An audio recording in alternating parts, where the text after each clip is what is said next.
Good morning friend, मैं सुप्रिया स्वागत करती हूँ आपका डिकोड एग्जाम में। फ्रेंड, आज डेली करंट अफेयर्स की क्लास में हम डिस्कस करेंगे 14 अक्टूबर से रिलेटेड जितने भी न्यूज़ हैं, जितने भी इवेंट्स हैं जो हमारे एग्जाम के लिए इंपॉर्टेंट है, हम उन्हें एक एक करके यहाँ डिस्कस करेंगे। तो फ्रेंड, आइए स्टार्ट करते हैं आज की क्लास। और आज की क्लास में हमारा पहला प्रश्न है, भारत ने किस देश के साथ पारंपरिक चिकित्सा प्रणाली के लिए मिलकर कार्य करने का फैसला किया है? Germany, Croatia, Japan, Australia.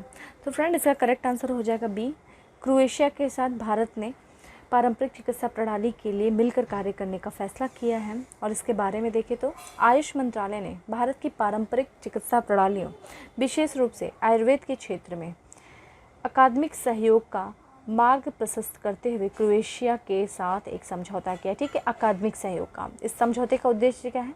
भारतीय पारंपरिक चिकित्सा प्रणालियों में अनुसंधान और विकास और यूरोप में आयुर्वेद को बढ़ावा देना। ठीक है, और ये जो समझौता हुआ है, ये समझौते ज्ञापन पर अखिल भारतीय आयुर्वेद संस्थान, जो कि आयुष मंत्रालय के तहत एक स्वायत्त संस्था है, और क्रोएशिया के कॉर्नर हेल्थ टूरिज्म क्लस्टर के बीच जो है ये हस्ताक्षर किया गया है।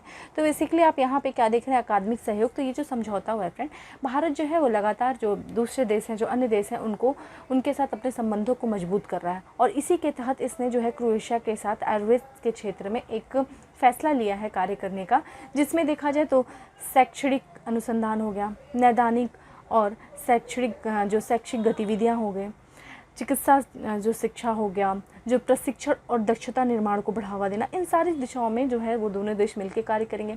उसमें भी देखा जाए, ये जो दोनों देश हैं वो चयनित संस्थाओं के सहयोग से आयुर्वेद के क्षेत्र में अकादमिक गतिविधियां संचालित करेंगे। और तो और इसमें जैसा कि हम लोग देख रहे हैं कि यूरोप में आयुर्वेद को बढ़ावा देना, जिसके तहत ये क्रोएशिया में आयुर्वेद की शिक्षा को भी बढ़ावा दिया जाएगा। तो ये इस समझौते इन दोनों देशों ने फैसला लिया है, ये सारी चीज़ें जो है इसमें शामिल हैं।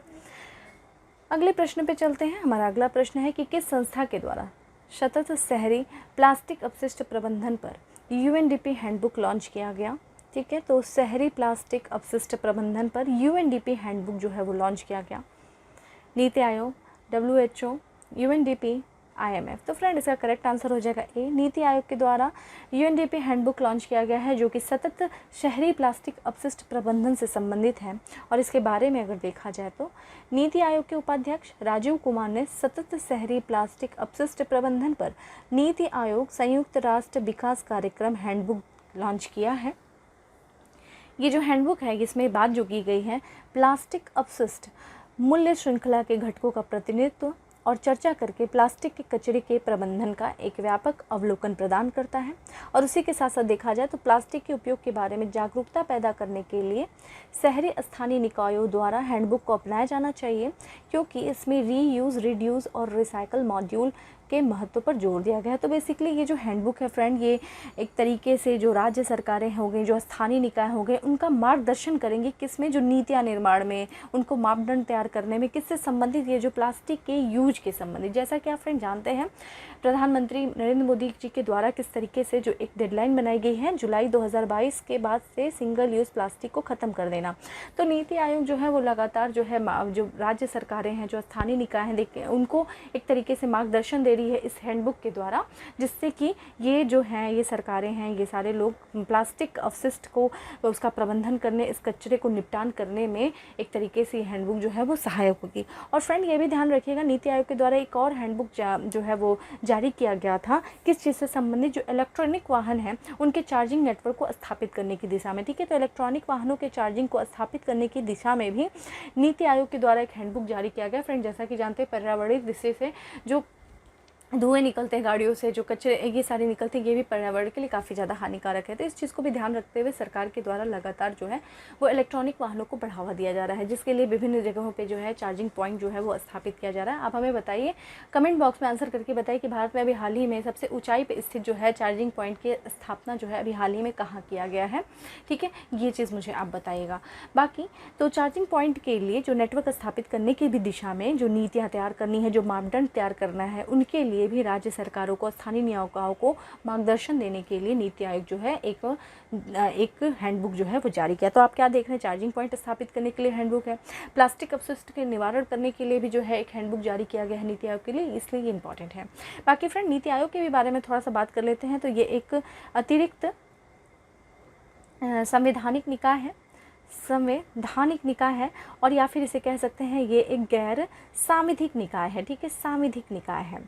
और देखा जाए इसकी स्थापना जो है वो योजना आयोग के स्थान पे किया गया था। आप मुझे कमेंट बॉक्स में आंसर लिखिए कि योजना आयोग की स्थापना कब हुई थी, और योजना आयोग को हटा करके 1 जनवरी 2015 को नीति आयोग की स्थापना की गई। नीति आयोग के अध्यक्ष कौन है फ्रेंड, अध्यक्ष जो होते हैं प्रधानमंत्री होते हैं, वर्तमान में प्राइम मिनिस्टर नरेंद्र मोदी जी नीति आयोग के अध्यक्ष हैं। इसके जो उपाध्यक्ष हैं राजीव कुमार हैं, और जैसा कि आप इसके जो उपाध्यक्ष के बारे में आप बात कर रहे हैं वो देखा जाए तो राजीव कुमार है, और इसके जो वर्तमान में CEO हैं वो हैं अमिताभ कांत, ठीक है। तो ये चीज़ ध्यान रखिएगा और मुझे बताइएगा कि योजना आयोग की कब स्थापना की गई थी, जिसके स्थान पर नीति आयोग आया।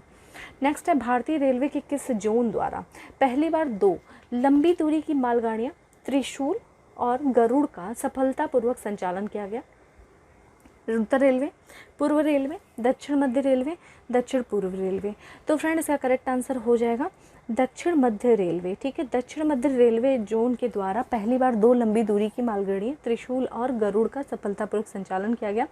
इसके बारे में देखें तो भारतीय रेलवे ने दक्षिण मध्य रेलवे पर पहली बार 2 लंबी दूरी की मालगाड़ियाँ त्रिशूल और गरुड़ का सफलतापूर्वक संचालन किया। इंपॉर्टेंट है फ्रेंड, ये दोनों मालगाड़ियाँ सामान्य संरचना के मालगाड़ियों से दुगनी या कई गुना लंबी हैं, ठीक है।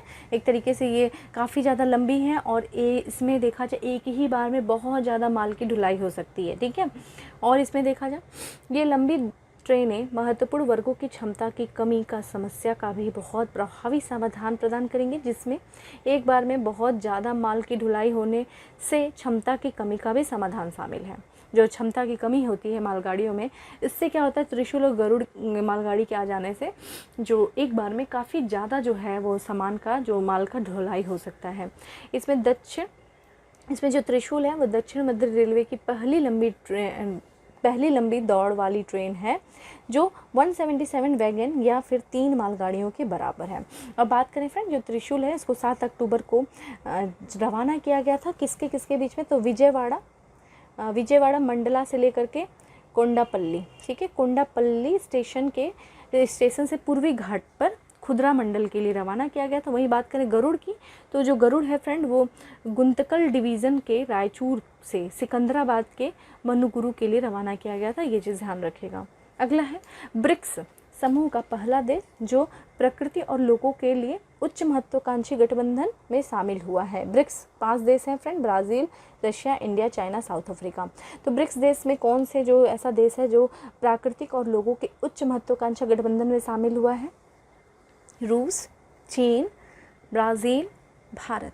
तो फ्रेंड इसका करेक्ट आंसर हो जाएगा डी, भारत जो है वो प्रकृति और लोगों के लिए उच्च महत्वाकांक्षा गठबंधन में शामिल हुआ है। इसके बारे में देखें तो भारत आधिकारिक तौर पे नई दिल्ली, भारत में आयोजित फ्रांसीसी और भारतीय सरकारों के बीच एक समारोह के दौरान प्राकृतिक और लोगों के लिए उच्च महत्वाकांक्षा गठबंधन में शामिल हो गया। भारत HAC में शामिल होने वाले प्रमुख उभरती अर्थव्यवस्थाओं ब्रिक्स ब्राज़ील, रूस, भारत, चीन और दक्षिण अफ्रीका ब्लॉक में पहला है, ठीक है। यह कोस्टारिका और फ्रांस के सह अध्यक्षता में यूनाइटेड किंगडम द्वारा महासागर के सह अध्यक्ष के रूप में 70 से अधिक देशों का एक समूह है, और जो 2030 13 to 30 तक दुनिया की कम से कम 30% भूमि और महासागर की रक्षा के वैश्विक लक्ष्यों को अपनाने को प्रोत्साहित करती है। तो एक अगर बात करें फ्रेंड HAC की, जिसके बारे में इतना सारा कुछ लिखा है, अगर हम इन शॉर्ट में देखें तो ये जो HAC यानी कि जो उच्च महत्वाकांक्षा गठबंधन है, ये 70 से अधिक देशों का एक समूह है। और ये जो गठबंधन हुआ था फ्रेंड, इस गठबंधन की शुरुआत कब हुई थी ये भी जान लीजिए। तो ये जनवरी 2021 में इस गठबंधन की शुरुआत की गई थी। कहाँ पे की गई थी? पेरिस में की गई थी। तो पेरिस में जो 1 प्लैनेट समिट हुआ था, ठीक है, 1 प्लैनेट समिट जनवरी में हुआ था। कहाँ पे हुआ था? पेरिस में हुआ था। उसी के दौरान इस उच्च महत्वाकांक्षा गठबंधन की शुरुआत की गई थी। इस उच्च महत्वाकांक्षा गठबंधन की उद्देश्य क्या है कि 2030 तक, ठीक है, 2030 तक दुनिया की कम से कम 30% भूमि और महासागर की रक्षा के लिए एक अंतर्राष्ट्रीय समझौते को बढ़ावा देना। आप समझ में आ गया ओवरऑल जो ये कहना चाह रहा है कि दुनिया के जितने भी देश हैं, तो 2030 तक जितना भी दुनिया में जो भूमि है, जो पृथ्वी पे जो भूमि है, जो महासागर है, उसका 30% तक जो है रक्षा करना। कब तक? 2030 तक। इसीलिए 30x30 है। उस चीज़ के लिए एक अंतर्राष्ट्रीय समझौते हैं जिसको बढ़ावा दिया है, जिसमें भारत भी शामिल हो गया। और भारत जो है वो ब्रिक्स नेशन का पहला देश है। और आप मुझे कमेंट बॉक्स में ब्रिक्स नेशन के बारे में बताएंगे कि ब्रिक्स का गठन कब हुआ, किस तरीके से हुआ, किस घोषणा के माध्यम से हुआ, और कैसे कैसे कौन कौन से देश कब शामिल हुए। हाल ही में ब्रिक्स जो हुआ था, कौन सा समिट हुआ था, अगला समिट कहाँ पे होगा, ये मुझे आप कमेंट बॉक्स में आंसर बताएंगे। बस आज के लिए काम इतना ही है। अगले पे चलते हैं कि किस राज्य के द्वारा मिशन कवच कुंडल लॉन्च किया गया?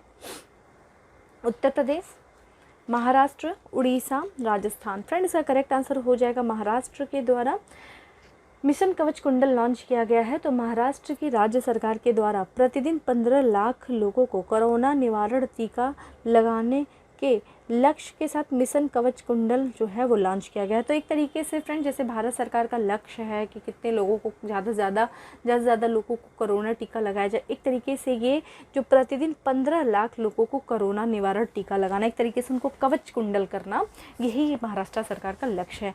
तो सप्ताह भर चलने वाले इस अभियान का आयोजन 8 अक्टूबर से 14 अक्टूबर तक जो कि चलेगा, जो कि आज जो है 14 अक्टूबर है, आज के ही दिन तक चलेगा, ठीक है। और इस अभियान का यह अभियान 15 अक्टूबर 2021 तक 100 करोड़ टीकाकरण के निशाने तक पहुंचने के केंद्र के लक्ष्य के अनुरूप है, ठीक है। तो देखिए 15 अक्टूबर 2021 केंद्र सरकार के भी द्वारा एक लक्ष्य रखा गया है कि 100 करोड़ लोगों को टीकाकरण लगाया जा सके। कोरोना का जो टीका है वो 100 करोड़ की आबादी को लगाया जा सके 15 अक्टूबर 2014 तक। उसी को इन्होंने एक तरीके से उसी के अनुरूप इन्होंने भी एक मिशन कवच कुंडल बनाया महाराष्ट्र सरकार ने, जिसमें 15 लाख लोगों को प्रतिदिन जो है वो एक हफ्ता तक टीका लगाया जाएगा, ठीक है।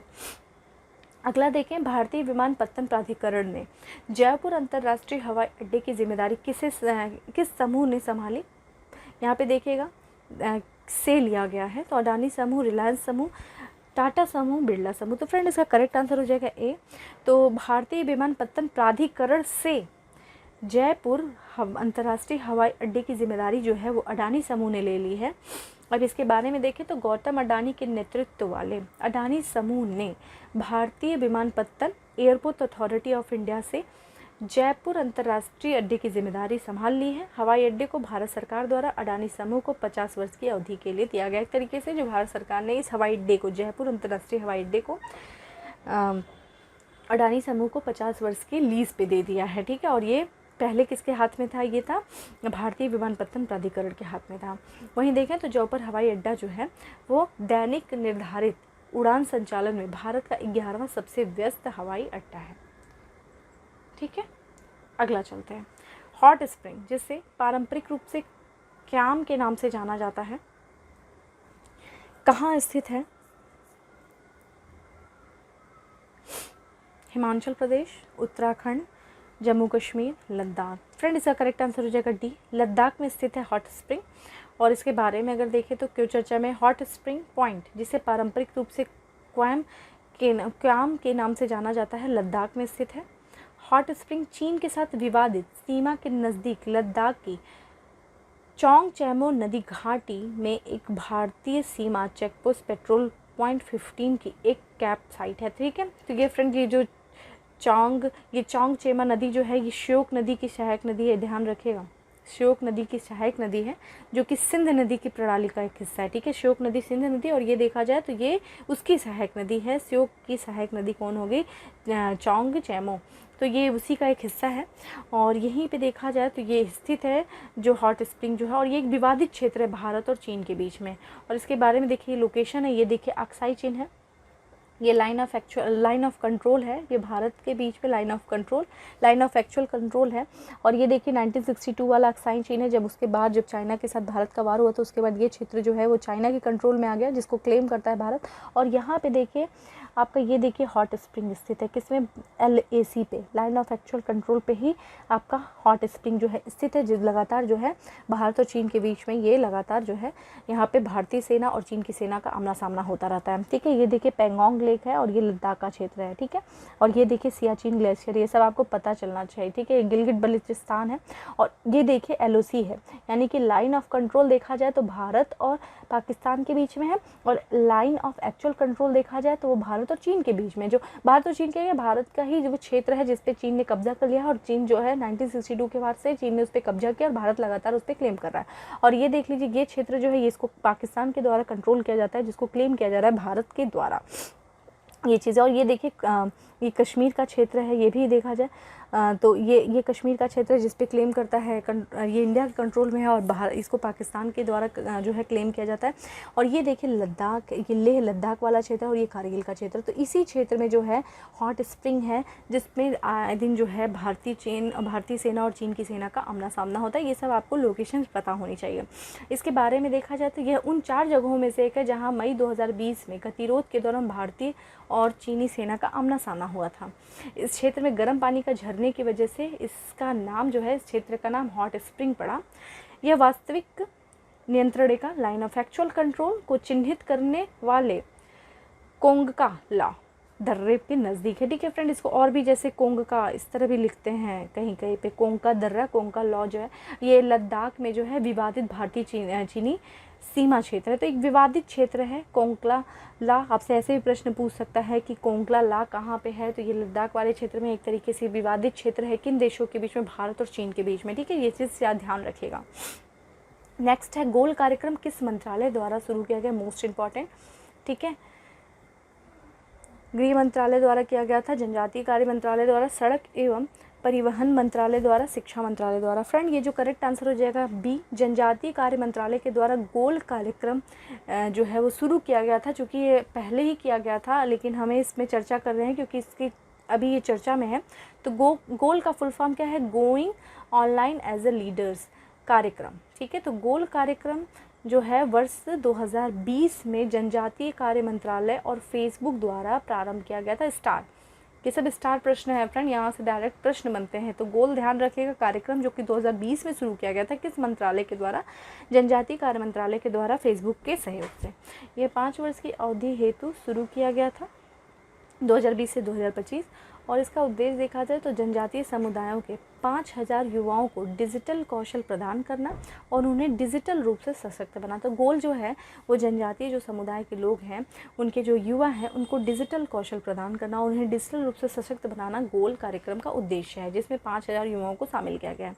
अच्छा, ये चर्चा में क्यों है, तो हाल ही में पंडवानी लोक गायिका और पद्म विभूषण पुरस्कार विजेता डॉक्टर तिज्जन बाई ने गोल कार्यक्रम के प्रतिभागियों को संबोधित किया, इसी कारण ये चर्चा में था और इसलिए आपको क्वेश्चन में इसको शामिल किया गया है। ठीक है, नेक्स्ट है कि प्रधानमंत्री मत्स्य संपदा योजना के अंतर्गत एक RAS प्रौद्योगिकी की स्थापना किस राज्य के शासित प्रदेश में की गई, लद्दाख, असम, जम्मू कश्मीर, उड़ीसा। तो फ्रेंड इसका करेक्ट आंसर हो जाएगा सी, जम्मू कश्मीर में RAS प्रौद्योगिकी की स्थापना की गई, जो कि किसके अंतर्गत है, प्रधानमंत्री मत्स्य संपदा योजना के अंतर्गत है। आइए इसके बारे में जानते हैं क्या है। तो प्रधानमंत्री मत्स्य संपदा योजना के अंतर्गत RAS यानी कि रिसर्कुलेटरी एक्वाकल्चर सिस्टम की स्थापना अवंतीपुरा जम्मू कश्मीर में की गई। बहुत इंपॉर्टेंट है फ्रेंड ये सारी चीज़ें, ये सब आपको फुल फॉर्म पता होना चाहिए। रिसर्कुलेटरी एक्वाकल्चर सिस्टम, RAS प्रौद्योगिकी का उपयोग मछली की विभिन्न प्रजातियों की अत्यधिक संख्या में पालन हेतु किया जाता है। ठीक है, तो जो विभिन्न प्रजातियां होती हैं उनको अत्यधिक संख्या में पालने हेतु किया जाता है। और इसके बारे में और जो विशेषता है इस प्रौद्योगिकी कि इस प्रौद्योगिकी के अंतर्गत मत्स्य पालन के लिए न्यूनतम भूमि क्षेत्र और जल के सीमित उपयोग की आवश्यकता होती है। मात्र थोड़ी सी अगर आपके पास ज़मीन है और थोड़ा पानी है, उसके बावजूद भी आप इस प्रौद्योगिकी के द्वारा, किस प्रौद्योगिकी के द्वारा, रिसर्कुलेटरी एक्वाकल्चर सिस्टम के द्वारा आप छोटे से स्थान पे भी बहुत विभिन्न प्रकार की जो प्रजातियों की मछलियों का पालन आप कर सकते हैं। एक तरीके से किसानों के आयु को बढ़ाना, जो मछली जो फिशरीज़ सेक्टर से जुड़े हुए जो किसान हैं उनके आयु को बढ़ाना इसका मुख्य उद्देश्य है। बात करें प्रधानमंत्री मत्स्य संपदा योजना, सेम वही उद्देश्य है। इस योजना का शुभारंभ 10 सितंबर 2021 को प्रधानमंत्री नरेंद्र मोदी द्वारा डिजिटल माध्यम से किया गया था। और इस योजना का उद्देश्य देख लीजिए क्या है। इस योजना का उद्देश्य आवश्यकता अनुसार निवेश करते हुए मत्स्य समूहों और क्षेत्र के निर्माण को बढ़ावा देना, मछली की गुणवत्ता वाली प्रजातियों की नस्ल तैयार करना, उनकी विभिन्न प्रजातियां विकसित करना, जो ये सारी चीज़ें और भी कई सारी चीज़ें जो हैं इसमें शामिल हैं। देखिए फ्रेंड, जो योजनाएं होती हैं उनकी तारीखें, उनका सन आपको पता होना चाहिए, क्योंकि कई बार सीक्वेंस लगाने को आ जाता है, खासकर पीसीएस में सीक्वेंस लगाने को पूछता है। जब भी आपकी पहली योजना कौन सी आई, उसके बाद कौन सी आई, तो आपको ये जो डेट मेंशन रहती है ना, थोड़ा ध्यान से देख लिया करो कि जैसे कि मत्स्य योजना है, प्रधानमंत्री मत्स्य योजना 10 सितंबर 2020 को आई। और आज का लास्ट क्वेश्चन है कि भारत ने किस देश के साथ ऊर्जा पर फॉरवर्ड एक्शन प्लान पर हस्ताक्षर किया? France, Australia, Britain, America. तो फ्रेंड इसका करेक्ट आंसर हो जाएगा सी, ब्रिटेन के साथ भारत ने ऊर्जा पर फॉरवर्ड एक्शन प्लान पर हस्ताक्षर किया। और इसके बारे में देखें तो भारत और ब्रिटेन ने बिजली क्षेत्र में स्वच्छ ऊर्जा परिवर्तन को बढ़ावा देने के लिए ऊर्जा पर फॉरवर्ड एक्शन प्लान पर हस्ताक्षर किया। किस क्षेत्र में? बिजली क्षेत्र में जो है स्वच्छ ऊर्जा परिवर्तन को बढ़ावा देना, ठीक है। तो बिजली के क्षेत्र में, जिसमें से कि ऊर्जा पर फॉरवर्ड एक्शन प्लान पर भारत और ब्रिटेन ने हस्ताक्षर किया।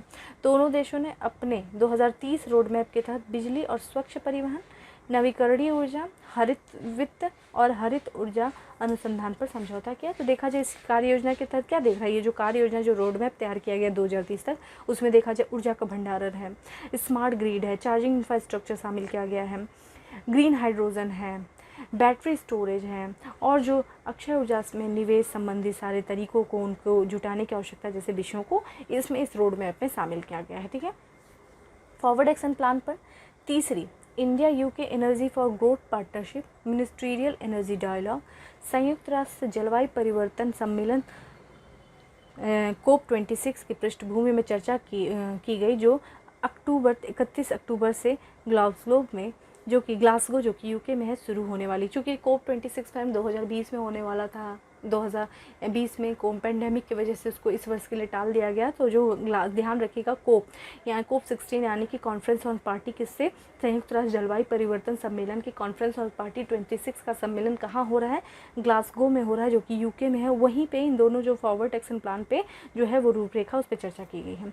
फॉरवर्ड एक्शन प्लान में ऊर्जा भंडारण, smart grid, charging infrastructure, green hydrogen storage और अक्षय ऊर्जा में निवेश करने जैसी कई गतिविधियों को शामिल किया गया है, ठीक है। तो फ्रेंड इस तरीके से हमारा जितने भी 10 क्वेश्चन थे आज हम लोगों ने डिस्कस किए हैं।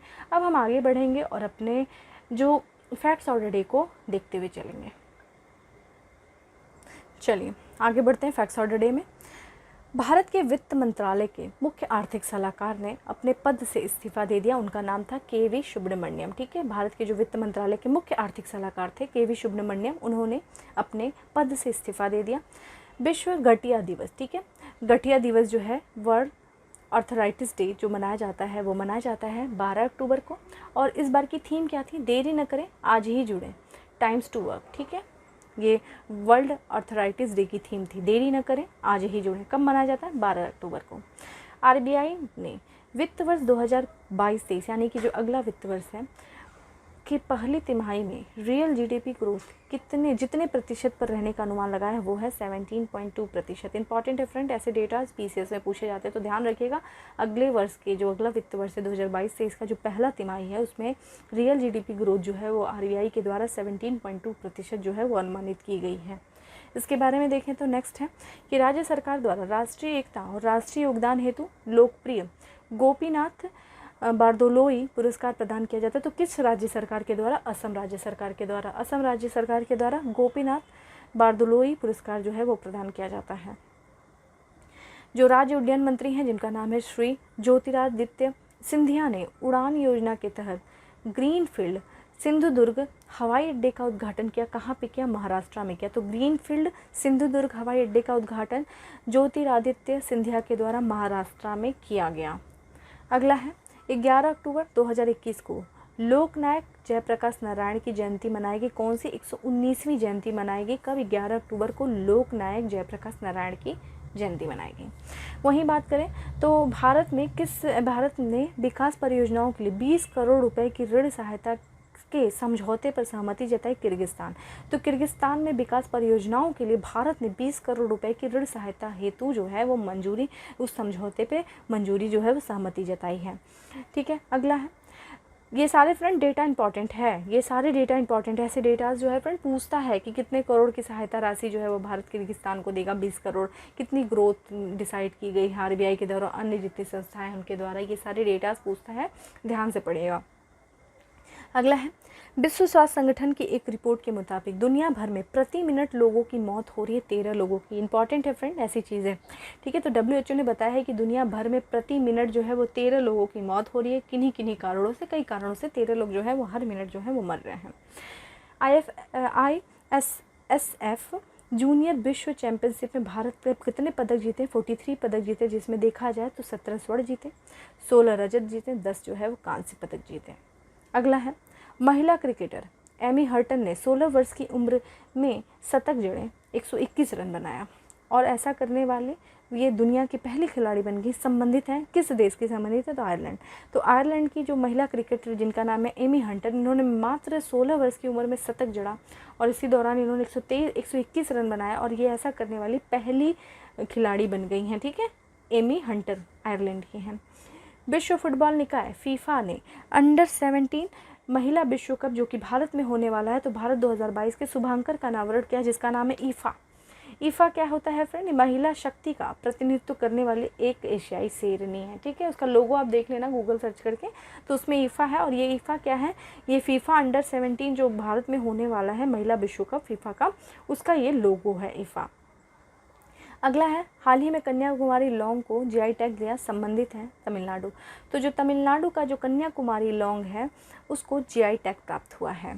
पुस्तक है the custodian of trust a bankers memoir के लेखक कौन है? SBI के पूर्व अध्यक्ष रजनीश कुमार। ठीक है, तो रजनीश कुमार जो है ये SBI के पूर्व यानी कि स्टेट बैंक ऑफ इंडिया के पूर्व अध्यक्ष थे। इन्होंने एक पुस्तक लिखी जिसका अभी हाल ही में देखा जाए तो इसका क्या नाम है इस पुस्तक का? The custodian of trust a banker memorial. तो इसका विमोचन किया गया है हाल ही में, ये चीज़ ध्यान रखिएगा। अब आ जाते हैं उत्तर प्रदेश स्पेशल में। उत्तर प्रदेश स्पेशल में कुछ पुराने क्वेश्चंस को ऐड किया गया है इसमें, ताकि आपका रिवीजन हो सके, जो पहले भी पढ़ा जा चुका है। तो देखा जाए इलाहाबाद, अभी ये तो बिल्कुल नया है कि इलाहाबाद हाईकोर्ट के मुख्य न्यायाधीश बने जस्टिस राजेश बिंदल। ठीक, इलाहाबाद हाईकोर्ट के। देश में सबसे ज़्यादा निवेश वाला जिला बन गया है नोएडा, जो कि गौतम बुद्ध नगर। ठीक है, गौतम बुद्ध नगर सबसे ज़्यादा इसने निवेश प्राप्त किया है जिला। प्रदेश में 1400 वर्ष पुराना पुरातात्विक स्थल मिला कहाँ पे? बदायूं में। ठीक है, नेक्स्ट है, आधार राशन कार्ड लिंक करने में कौन सा राज्य अव्वल है? उत्तर प्रदेश है। तो प्रदेश का पहला मेडिकल डिवाइस पार्क कहाँ बनेगा फ्रेंड? नोएडा में बनेगा। तो ठीक है, ये था हमारा उत्तर प्रदेश स्पेशल फ्रेंड।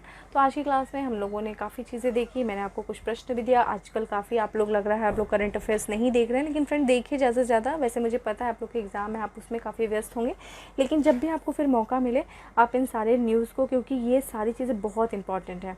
ठीक है, और सेशन अच्छा लगा हो तो लाइक करना नहीं भूलें। फिर हम अपने नेक्स्ट सेशन में मिलेंगे, तब तक के लिए bye, have a good day, stay safe and stay happy.